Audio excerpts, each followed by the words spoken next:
Hey, what's up, guys? This is Brian Barrera, CEO for LC Innovation, industrial organizational psychologist.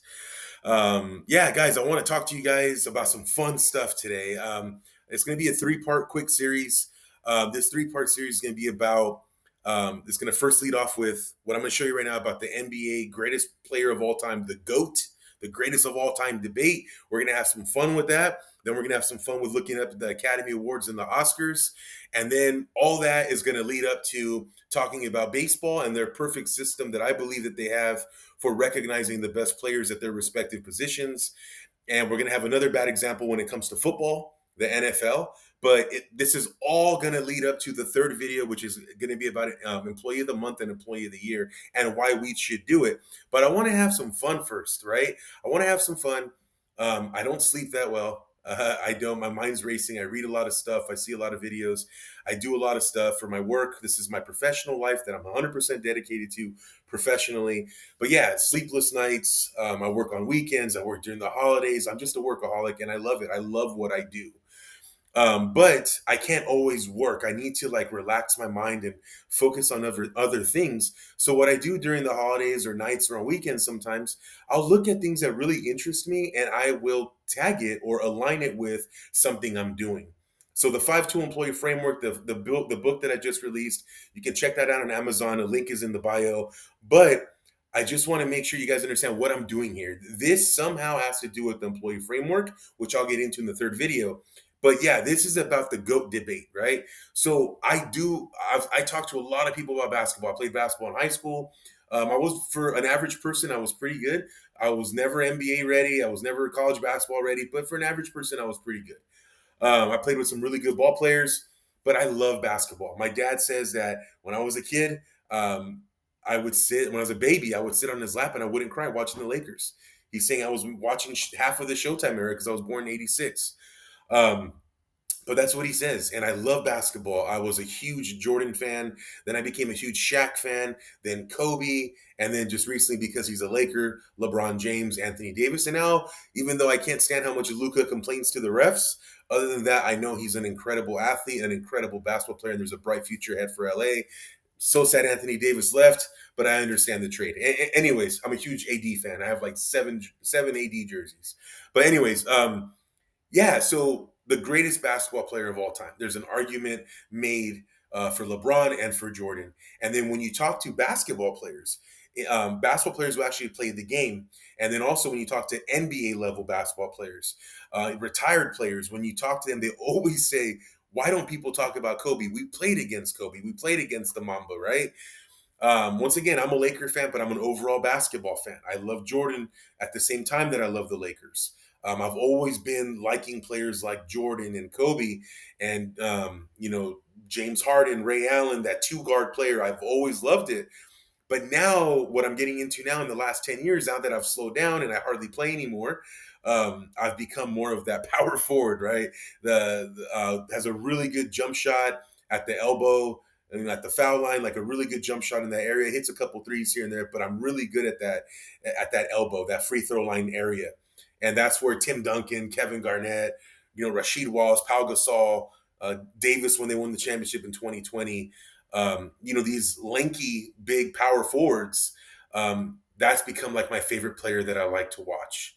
Right, I really like watching the Tim Duncans and the Davises, and around that 6'10", 7'1". I know you guys are basketball fans. If you're watching this, so you're gonna understand what I'm talking about. But yeah, so last year during the holidays, I was like, man, like I really want to do something fun, right? I want to take my mind off of work a little bit. I want to have some fun. So now that you understand a little bit about me, how I grew up liking the Jordans and the Kobe's, and then Shaq, his dominance with the Lakers, and then I got into the power forwards later on in my life until today. I love the small forward, power forward position. It's so important. The Mid Range Theory, which is a great book that I'll recommend in another post. But all these things, I'm like, man, they always talk about the GOAT debate, and it pisses me off because when you talk about the GOAT, they don't talk about other positions that are just as important as the GOAT or the GOAT of their respective position. Stephen A. Smith, all the big dogs, they don't talk about that. They like to compare Jordan to LeBron. And to me, it's not fair that they do that, because if you're talking about the greatest of all time, that is your perception, that is your opinion, that is your bias. Everyone's going to be different, but it's better to me to talk about the best player at their respective positions. But since no one really wants to hear that, I jumped in and I did a GOAT debate myself, and this is the matrix that I came up with determining that. But yeah, so this is the matrix that I built. There's all NBA. A lot of people, when they debate, they don't pay attention to that. They just want to talk about LeBron and Jordan, LeBron and Jordan. There's so much more to be said about other um, basketball players that were just team oriented, like Tim Duncan and Kevin Garnett. To me, it was beautiful watching that era of Tim Duncan, Kevin Garnett, Rasheed Wallace, Pau Gasol. Watching those guys, because they were so good and they were such great team players. Tim Duncan won 5 championships. Pau Gasol won 2. Rasheed Wallace won 1 with the Pistons. You know, there was an era from like the 2000s to 2015s where a lot of these power forwards won. Chris Bosh with the Heat, same type of player. Anthony Davis in 2020. These players who are just really good at passing the ball and keeping the team going. And when you have these debates, a lot of people look over certain key elements. Shaq was a great passer. Shaq had great footwork. If you look at his numbers, he actually did really, really well. If he made half of his free throws, if he made like 60, 70% of his free throws, he would be one of the he'd be up in the top 3 for scoring of all time. But anyways, I'm getting off of the point. The point is that I wanted to have some fun. I want to show you this matrix that I created during the holidays, and it has to do with the 5 tool employee framework, which we'll get into in the third video. But this is the list I came up with. All NBA. We always, like I was saying, we always talk about just offense, but that's why I added all NBA defense. And this one right here is where things get really, really murky. Where if you pay attention to this, you're going to understand why some people argue strongly for Tim Duncan, Michael Jordan, Kobe Bryant, as opposed to LeBron and Shaq.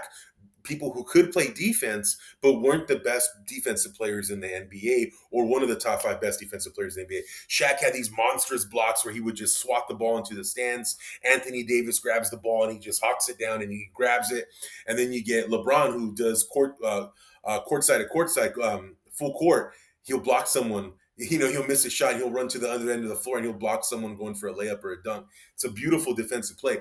But that doesn't mean that they're one of the best defensive players in the NBA, or they could be the best defensive player. They just don't put all their energy towards that. And I'm not saying that's LeBron, but that could be Shaq a little bit, right?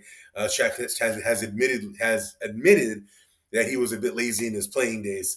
So that's just sheer talent, what we saw with Shaq. Raw and uncut. I make a lot of mistakes when I talk, but here we go. So this is what I created. You have the All NBA defense, and the way I tagged that was, there's All NBA 1, All NBA 2, All NBA 3. If you made All NBA 1, you're going to get 3 points per selection. All NBA defense, you're going to get 3 points per selection. And then I did Finals MVP. Finals MVP is such a polarizing stat. MVP is such a polarizing award as opposed to the Finals MVP. I think they're backwards. The Finals MVP in my position, in what I have researched and what I have seen, a Finals MVP should be someone who is the best player on the best team. The best team won, the best player won. But what people like to say is, they like to say for the MVP, it's the best player on the best team for the season. I totally understand that, but they're not the best team. So then the argument can be, well, they're the best team for the season, the regular season. To me, that's like a participation award. And I like participation awards. I do believe everybody should get an award, but not everybody's number one. There should be a clear distinction of who's number one. Sometimes even who's number 2, who's number 3, who made it. But there should be no questioning that number one, right? No questioning that. The number one's the number one. You want a participation award? I totally agree. There should be that. But number one's number one. And so that's what I have. That's why I have Finals MVP here, because the MVP is such a flawed system where the best player on the best regular season team usually wins that award. I think they got it right this year with Shea Gilgeous-Alexander, incredible player. Nikola Jokic has been winning. Antetokounmpo has been winning. They are the best players. But if we really focused on, and this is how we're going to get to video 3, if we really focused on who really is that MVP, right? Jordan would have 10, LeBron would have 10, Kobe would have 10. I mean, that's just what Kobe. Kobe would have less because of Shaq. Sorry, the 2 best players in the NBA were playing on the same team, in my opinion. But Kobe had Shaq, Shaq had Kobe, so each one of them could have 5.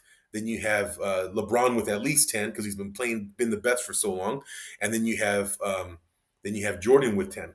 Um, these players, Magic Johnson, Larry Bird, 5 and 5. I mean, it becomes a the one award that should not be a participation award becomes a participation award.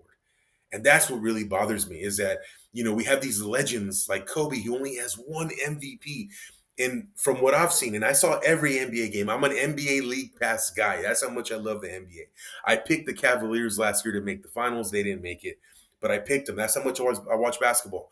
I told people that the Cavs were going to make it, and they laughed at me. They had a great season.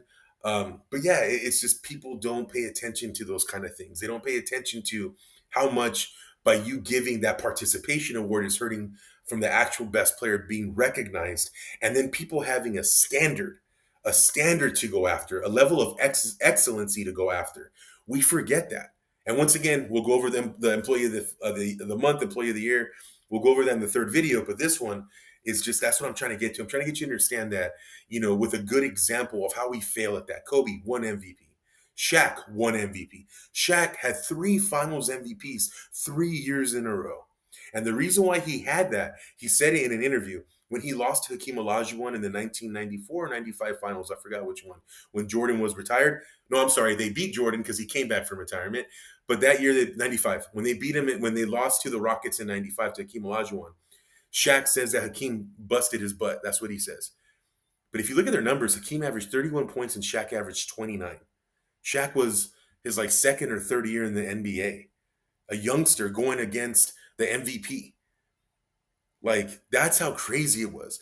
Have you seen videos of Shaq dunking on David Robinson? Well, anyways, why am I bringing this up? I'm bringing this up because these legends only have one ring or two, one MVP or 2 MVPs, but they have all the rings and the finals MVPs that they deserve. But we're just not talking about those things enough. We just don't. Kobe, we like to put Kobe with Shaq, and we like to talk about, well, Kobe is not top 5 because he had Shaq. Okay, that's fine, but they were the 2 best players in the NBA. Maybe not 2000, but definitely 2001, 2002. Maybe 2004, but they were. And then, Kobe, a lot of people like to talk about Kobe when it comes to, he's not on LeBron's level. LeBron was more efficient. LeBron was also bigger, 3, 4 inches bigger. LeBron 6'9", Kobe 6'6". A lot of people said he was really 6'5". And I'm not arguing. I'm not arguing that Kobe is better than LeBron statistically. LeBron is better than Kobe statistically. That's just a fact. But when you really look at it, in 2013, the All-Star game, Kobe Bryant went at LeBron. LeBron wanted none of that smoke. He wanted none of it, right?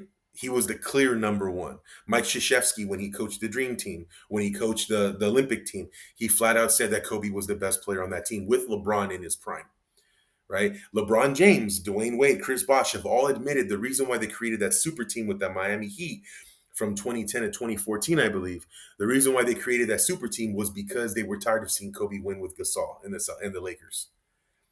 I almost said Celtics for a second. That's disgusting. Sorry, the Lakers.